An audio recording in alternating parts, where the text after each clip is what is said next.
What's up, YouTube? It's Career the Conqueror here. Welcome back to my channel for yet again another video. Now, before I get started with this video, I would like to say if this video helps you in any way, and if you enjoy any of my other content, please drop a like on this and subscribe to my channel. It will help me a lot, and I would really appreciate it. I'm sure you've heard the saying before, and the concept makes sense. Hurt people, hurt people. Hurt people, hurt people. Now, obviously, speaking in generalities, there are always going to be technicalities and things like that. But in general, it's easy for somebody who's been hurt to project that hurt onto somebody else, whether it be physically, they do it emotionally to other person's mental. It's not easy to fix. It's not easy to correct, but it's necessary. To go back to that saying, hurt people, the person and the other person that might even be the victim get stuck in a cycle.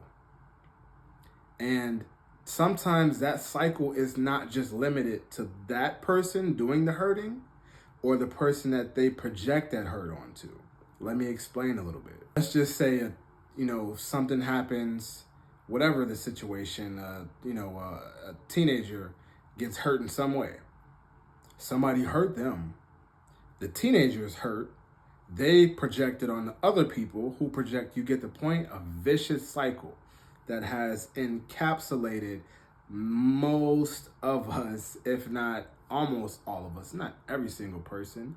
And that hurt can be applied in many ways. We hurt each other in love and pursuing romantic connections.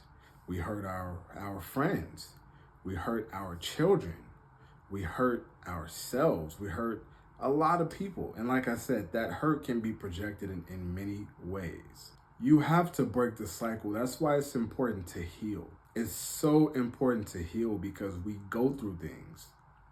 And that is unfortunate, but you can't change what you go through. But you can change how you react, what you do, how you project that hurt on others. If you heal, that is what you can control. And you should. If you don't heal, as I mentioned, other people outside of you, if you care, can become ensnared in that same trap of hurting people. Repetitive cycle. Parent and parent make a child fall out. So two people hurt, and they might have already been hurt people. A child is now in the world. Two parents hurt, child. Child suffers because of parent. Child grows up to become parent. Child is hurt because parents were hurt that were hurt by other people. Child projects that hurt onto other people, and now you have created a broken family that has continued. So now broken families are the norm because nobody took the opportunity, the chance, the risk to heal. Easier said than done. It's so easy to think and think abstract and if everybody, no, this is not a perfect world. But the risk of you not healing and fixing that, stopping that cycle is so much more greater. And it's a long journey. I've been on a healing journey for I don't know how many years, and it goes up and down. The journey has been so rewarding to me because at a certain point, when you look back at everything, you'll recognize the triggers, the things that maybe you realize affected you.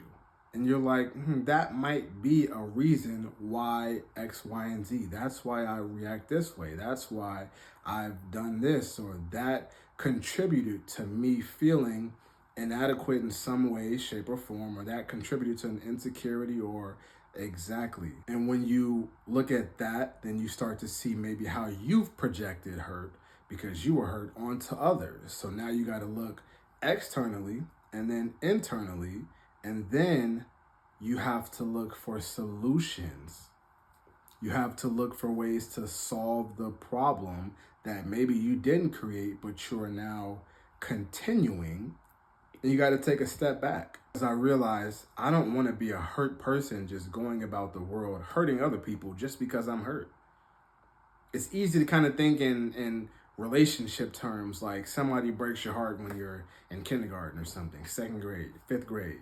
So now you're just gonna break everybody else's heart. You're never gonna give love a chance ever again just because okay, maybe two people that were young and dumb. What were they going through? They might have been somebody hurt that projects hurt on the other people because they haven't been able to deal with their hurt.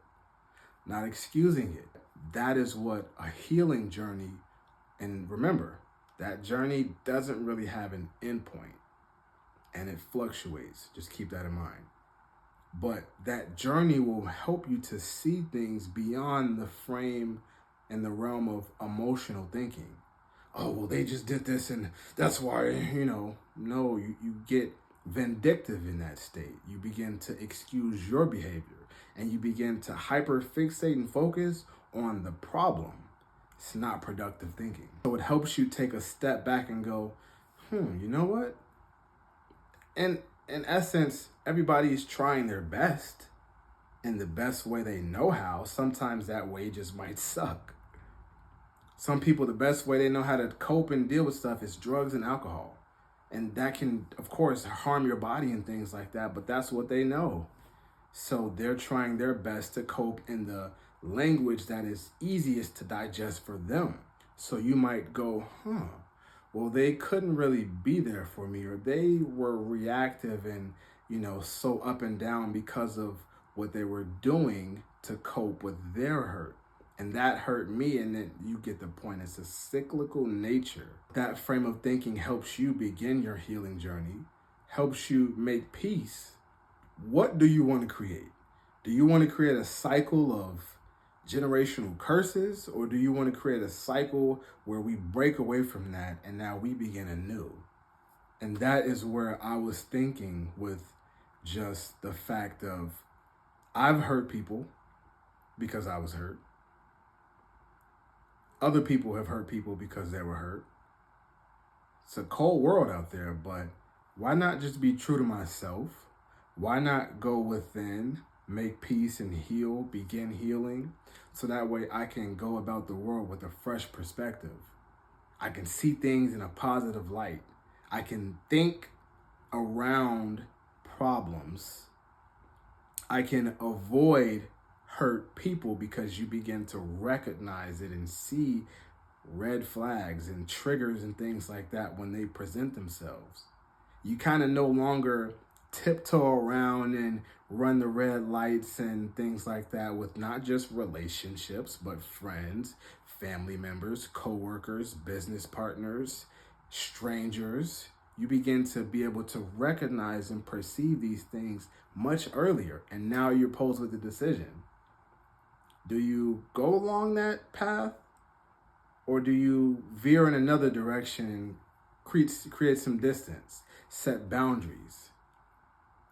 So that is a part of the healing journey. That is how you can escape that cycle of hurting people.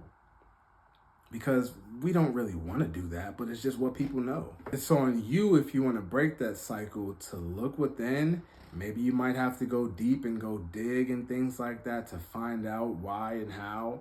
And then you might have to make peace with some stuff and begin your healing journey. Embrace the ups and downs, but it's rewarding because you can break free from that cycle. It doesn't mean you're going to be perfect. And like I said, you're going to be posed with decisions. So now you have a choice to make, but you don't have to continue going about the world hurt. You can go about the world healthy, happy, prosperous. Thank you. Stay tuned. See you for the next one.